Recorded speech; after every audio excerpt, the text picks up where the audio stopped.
Hello. You can see now that the fingerboard has been glued on to the Parlour guitar and it's been fretted.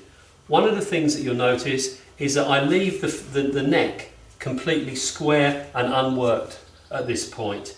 By leaving it square, I can clamp the fingerboard down firmly when I'm gluing it on, and also when I'm fretting the fingerboard, you can put some blocks of wood behind the neck, and when you're hammering the frets in, it's going down firmly, it's not bouncing. These are some of the problems that you might have if you shape the neck first. So this is the fingerboard in its raw state. I always use ebony fingerboards. Obviously the best material for a fingerboard, unless somebody wants something else, but that would have to be for a very good reason. So the fret slots are cut into the fingerboard blank, and I use the Stuart McDonald's fretting jigs and these stainless steel templates, again from Stuart McDonald's. Incredibly good, precise tools, well worth the money. And with the fret slots cut in, the fingerboard is glued onto the neck using tight bond.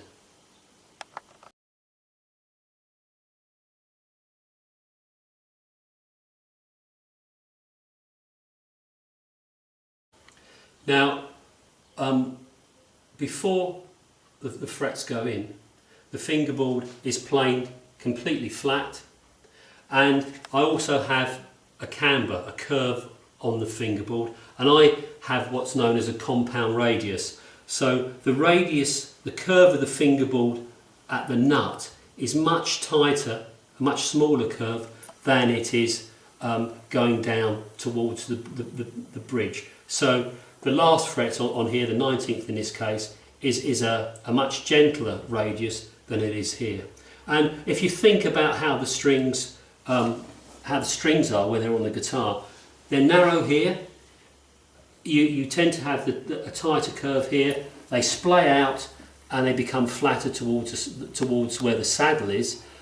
So if you can imagine that the strings are really describing a portion of a cone, and that's why then you want to have this compound curve on the fingerboard, because if you think of the fingerboard surface as part of a large cone, then as you come towards the apex of the cone, the radius gets narrower. As you get down towards the base of the cone, the radius increases. So a compound curve on the fingerboard before fretting.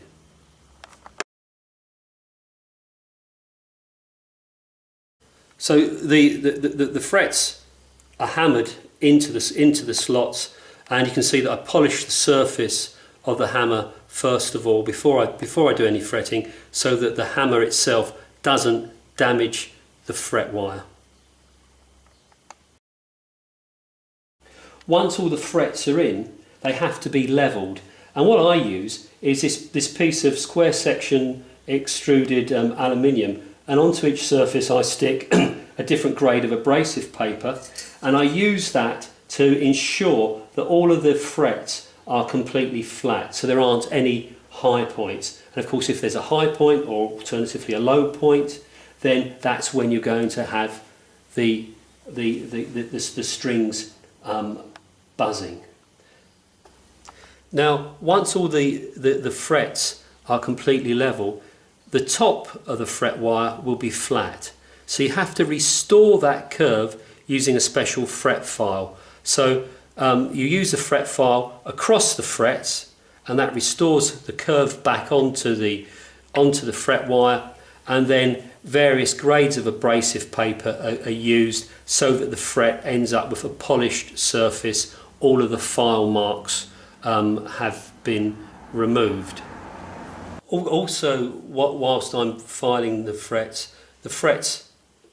ends of the frets are filed off at an angle, and as well as filing them at an angle in this plane, they're also rounded off a little bit. So I use again one of these Stuart McDonald's files, which has got a rounded back on it, and I use that to just gently take away the corners of the frets, so when you run your hand along the edge there, you can't feel the frets at all. And the curve edge stops, if you use it carefully, it stops you taking any nicks out of the fingerboard. And I think there's nothing worse on looking at what's meant to be a good quality guitar and seeing poorly finished frets at the end, and also nicks out of the fingerboard where it's been carelessly filed.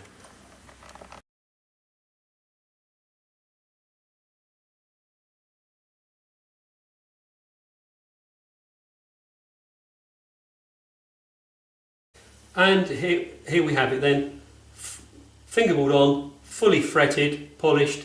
The next step for me now is to carve the neck, and of course that's for the next video. So thank you very much for your time, and look forward to the next episode with you. Bye bye.